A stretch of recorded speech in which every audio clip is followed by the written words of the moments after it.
الحمد لله وكفى والصلاة والسلام على عباده الذين اصطفى لا سيما على سيد الرسل وخاتم الأنبياء وعلى آله وصحبه ومن بهديه مهتدى. أما بعد فأعوذ بالله من الشيطان الرجيم. بسم الله الرحمن الرحيم. وقالوا لولا نزل هذا القرآن على رجل من القريتين عظيم. صدق الله العظيم. عزیزان گرامی، میرے محترم بھائیوں اور دوستو، اللہ تبارک و تعالی نے قرآن مجید میں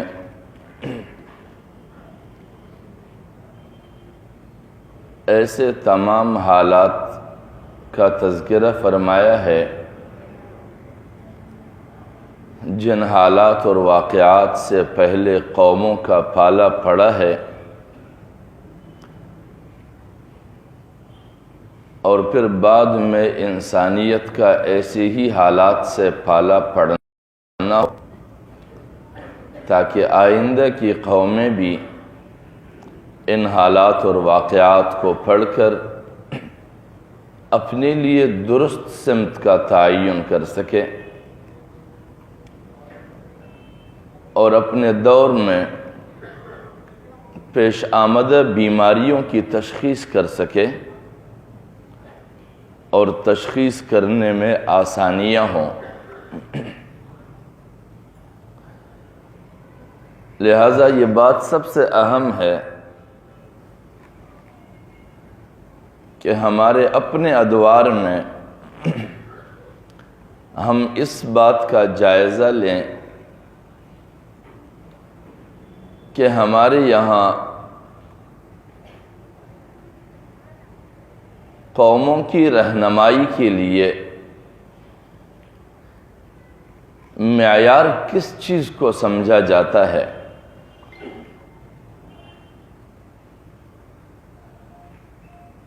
کیا کسی فرد کے رہنما ہونے کے لیے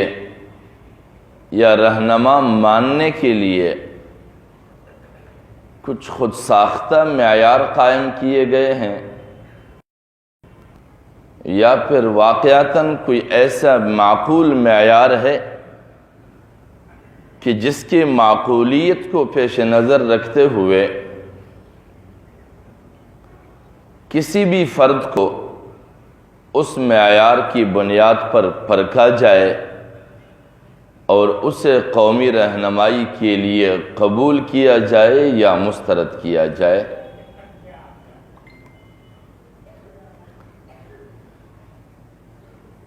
لہذا اللہ تبارک و تعالی نے جس زمانے میں قرآن مجید کا نزول ہوا، اس زمانے کے لوگوں کی نفسیات کو بیان کیا ہے کہ جب حضور نبی اکرم صلی اللہ علیہ وسلم پر قرآن کا نزول کیا جا رہا تھا، اس وقت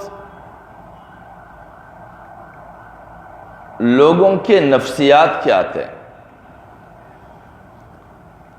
اور حضور نبی اکرم صلی اللہ علیہ وسلم پر قرآن مجید کے نزول پر ان مخصوص لوگوں کا رد عمل کیا ہوتا تھا۔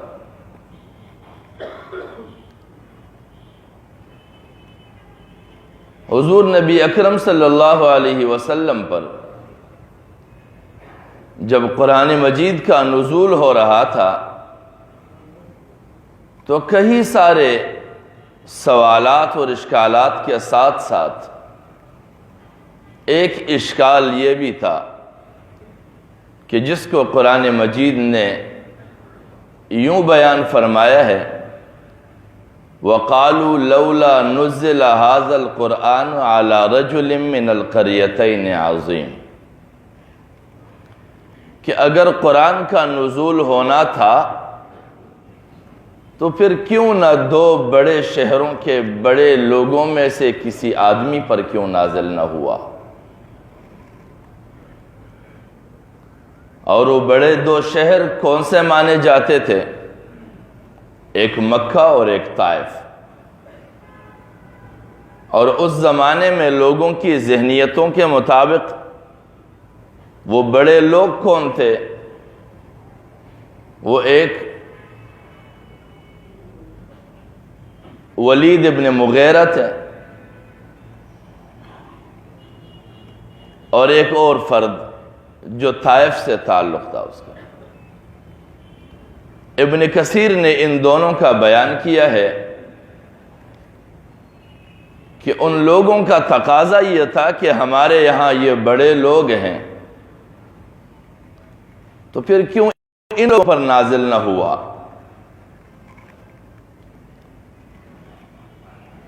کیونکہ ان کی یہاں معیار عوام کے درمیان وقتی قبولیت تھی، اور وقتی قبولیت کا سبب کیا چیز تھا؟ قبولیت کا سبب یہ تھا کہ جس کو عموماً ہمارے زمانے میں رائے عامہ کہا جاتا ہے۔ رائے عامہ، اب رائے عامہ عموماً ہوتا کیا ہے؟ جذباتی رو میں بہہ جانا، اس کو رائے عامہ کہا جاتا ہے۔ یعنی جس رائے کو پرکھنے، تولنے اور سمجھنے کے لیے اس کے لیے بھی کوئی معیار نہیں ہوتا ہے، بس بات پہنچی، لوگوں کے کانوں میں اترے اور لوگوں نے دوڑ لگائی، اور کچھ سرکردہ افراد جو اس قوم کے درمیان ہیں، جو خاندانی لحاظ سے اونچے مانے جاتے ہیں، اس پر اس دوڑ کی قیادت کرنے لگ جاتے ہیں، اور اس کی آواز بھی اونچی ہوتی ہے، ان کے لباس بھی کافی صاف ستھرے مزین ہوتے ہیں، اور مال و دولت بھی ان کے پاس ہوتا ہے۔ تو اگر وہ اس رائے عامہ کو لے کر آگے دوڑتے ہیں تو لوگ اسی کو معیار سمجھتے ہیں کہ واقعتاً یہ صحیح بات ہے، فلاں بڑے آدمی بھی اس طرف دوڑ رہے ہیں۔ باقی اس کو پرکھنے کے لیے کوئی زاویہ اور کوئی معیار نہیں ہے کہ یہ جو بڑا شخص دوڑ لگا رہا ہے، اس کی اس دوڑ میں اور گفتگو میں معقولیت کہاں تک ہے، اس چیز کو نہیں دیکھا جاتا۔ لہذا رائے عامہ کی پیروی کرتے ہوئے جو لوگ اسی سمت دوڑ لگاتے ہیں تو اس میں تھوڑی آسانی ہوتی ہے، اور آسانی کیسے؟ کہ اس نے صرف اس قوم کے سامنے رہنما کے منصب پر فائز رہنا ہوتا ہے۔ قوم کو واقعی طور پر ایک بہتر سمت لے جانا مقصود نہیں ہوتا ہے، اس کی رہنمائی مقصود نہیں ہوتی ہے، اس کا کامیابیوں سے ہمکنار کرنا مقصود نہیں ہوتا ہے، بلکہ اس واویلا میں اور اس شور شرابے میں اس کو آگے رہنا مطلوب ہوتا ہے۔ اس لیے وہ ہمیشہ رائے عامہ کو آگے لے کر دوڑتے ہیں۔ کبھی قوم کو یوں نہیں کہتے ہیں کہ تم کر کیا رہے ہو، کس سمت جا رہے ہو، کیوں جا رہے ہو، اور ہمیشہ اپنے اپنے ادوار کے قوموں میں انبیاء کرام کی جب بعثت ہوئی ہے تو اس وقتی رائے عامہ کے رہنمائی کرنے والے لوگوں کے اور انبیاء کرام کا ٹکراؤ ہوا ہے اور اس کی بنیادی وجہ کیا ہوتی تھی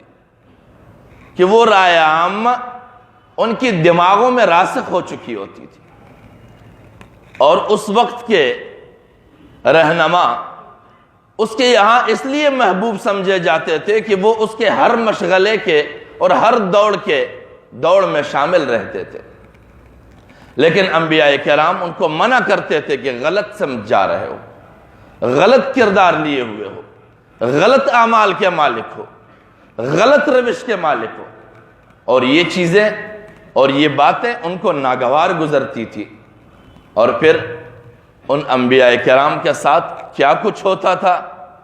اور وہی رہنما جو قوموں کے آگے آگے دوڑتے تھے ان کا کیا رویہ ہوتا تھا. فرعون کا لے لیجئے، وہ کہتے ہیں اتذر موسیٰ وقومہ، وہ کہتے تھے کہ مجھے چھوڑ دو، یہ موسیٰ علیہ السلام جو ہے یہ تم کو گمراہ کر دیں گے، نعوذ باللہ. لِيُفْسِدُوا فِي الْأَرْضِ وَيَذَرَكَ وَآلِهَتَكَ. تو انبیاء کرام پر اس طرح کے الزامات عائد ہوتے تھے کہ وہ تم لوگوں کو گمراہ کر دیں گے، اور خود وہ کیا ہوتے تھے، وہ صرف رائے عامہ کو اپنے لپیٹ میں لے کر گھماتے رہتے.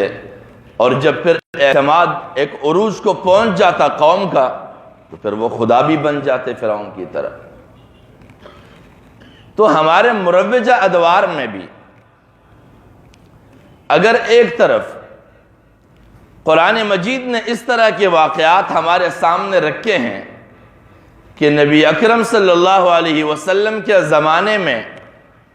قومی ذہنیتیں یہ تھی کہ وَقَالُوا لَوْلَا نُزِّلَ هَذَا الْقُرْآنُ عَلَى رَجُلٍ مِّنَ الْقَرْيَتَيْنِ عَظِيمٍ، کہ یہ دو بڑے شہروں میں سے کسی بڑے آدمی پر نازل ہونا تھا جو لوگ ہمارے درمیان مقبول ہیں، یہ کہاں سے آئے؟ تو اس طرح کے واقعات ایک جانب اگر امت مسلمہ کے لیے رہنمائی کا ذریعہ ہے کہ وہ اپنے اپنے ادوار میں بھی دیکھیں کہ قوم کے رہنما قوم کی رہنمائی کرتے ہیں یا قومی ذہنیتوں کے آگے دوڑ لگاتے ہیں، لیکن دوسری جانب ایسی ہی واقعات کو حاصل کرتے ہیں اور اسی قرآن کی بنیاد پر لوگ گمراہ بھی ہو جاتے ہیں،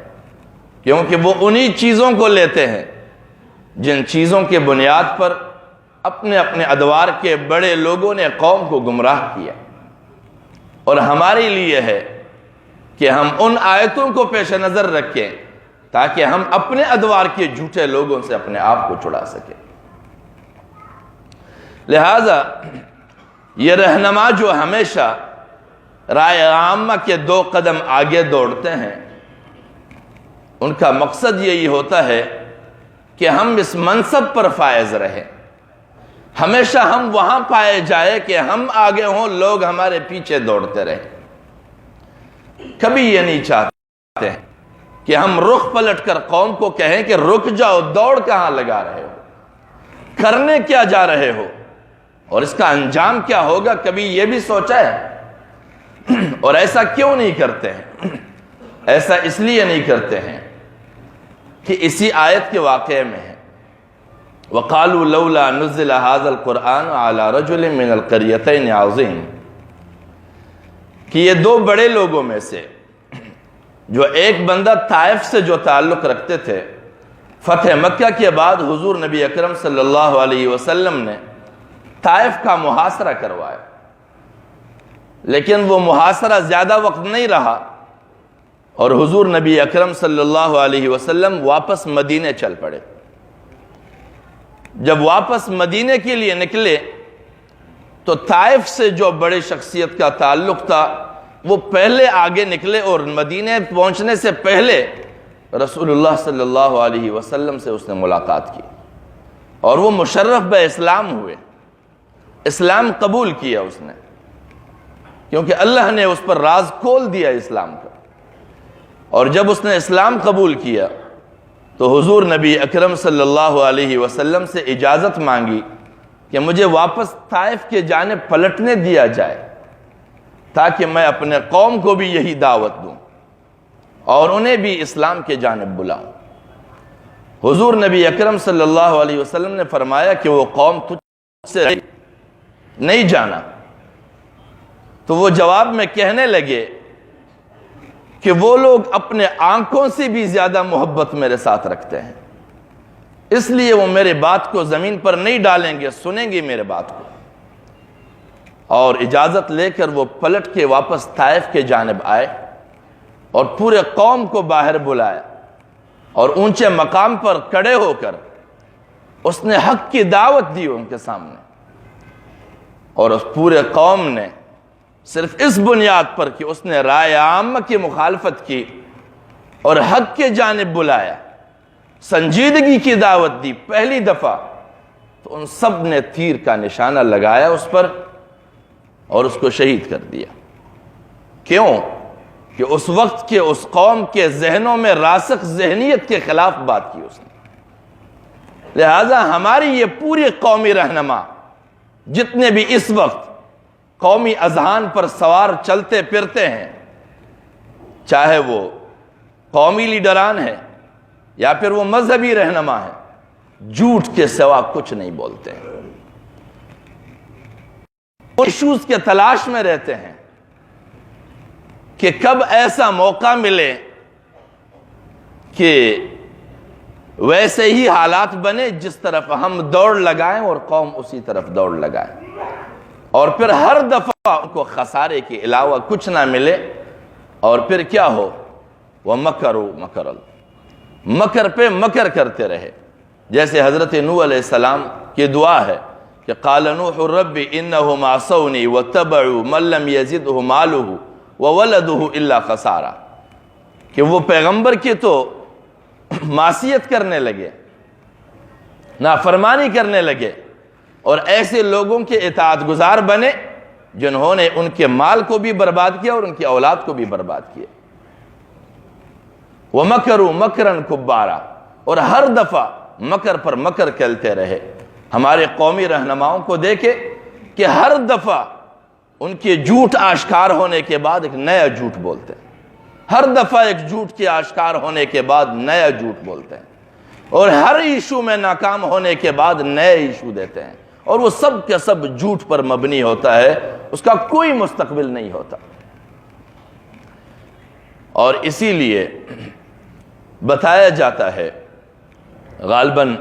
بخاری کی روایت ہے، مناقب انصار کے باب میں، باب مناقب الانصار، اس میں روایت ہے کہ حضرت ابوبکر رضی اللہ تعالیٰ عنہ سے کسی نے پوچھا کہ کب تک یہ قوم جو اس وقت ایک اعتدال پر، دیانتداری پر، دینداری پر چل رہے ہیں، یہ کب تک اس پر قائم رہیں گے؟ تو اس نے جواب میں فرمایا کہ بقاؤکم علیہ ما استقامت بکم ائمتکم، کہ تم اس وقت تک حقیقی دین پر قائم رہ سکتے ہو جب تک کہ تمہارے رہنما درست سمت پر چلتے رہے۔ اب ہمیں جائزہ لینا چاہیے کہ کیا ہمارے جتنے بھی رہنما ہیں جن کو قومی رہنماؤں کا ٹائٹل دیا گیا ہے، یا جن کے ہاتھ میں ہے، یا جن کے دلوں میں یہ بات راسخ ہے کہ فلاں رہنما ہے، وہ کس حد تک دیانتداری اور دینداری پر قائم ہے؟ اور اگر وہ دینداری اور دیانتداری میں سے کسی ایک چیز پر بھی قائم نہیں ہے تو وہ کیسے ہمارے قافلے کو لے کر ہمیں کامیابیوں سے ہمکنار کر سکتا ہے؟ لہٰذا قومی رہنمائی کے لائق وہی لوگ ہیں جس میں دینداری بھی ہو اور دیانتداری بھی ہو، اور اگر دینداری کا ڈونگ ہو اور دیانتداری نہ ہو تو بھی جھوٹا ہے۔ لہذا دینداری کا تقاضا اولین یہی ہے کہ اس میں دیانتداری ہو جائے، اگر دیانتداری نہیں ہے تو پھر محض وہ روایتی انداز میں دین پہ ہاتھ پکڑے ہوئے ہیں صرف اس لیے کہ مذہب کے نام لیواؤں کو استعمال کر سکے۔ اللہ کریم ہمیں توفیق بخشے کہ ہم اپنے درمیان، اپنے ملک میں، اپنے خطوں میں رائے عامہ کے آگے دوڑنے والے جھوٹوں کو پہچان سکے، اور ان کے لیے ہم ایسی ہی آیتوں کو معیار بنائیں اور اس پر پرکھیں کہ کیا ان کی ذہنیت میں آج یہی بات ہے یا نہیں کہ وَقَالُوا لَوْلَا نُزِّلَ هَذَا الْقُرْآنُ عَلَى رَجُلٍ مِّنَ الْقَرْيَتَيْنِ عَظِيمٍ، اب جب بھی بات کی جائے، اچھا تم فلاں بندے سے زیادہ اچھا سمجھتے ہو جس کے پیچھے ہزاروں لوگ ہیں، تم فلاں سے زیادہ بہتر سمجھتے ہو جو فلاں صوبے کے وزیر اعلیٰ بنتے آئے ہیں، فلاں سے تم بہتر سمجھتے ہو جس نے لاکھوں مذہبیوں کو بے وقوف بنا کے اپنے پیچھے دوڑایا ہے۔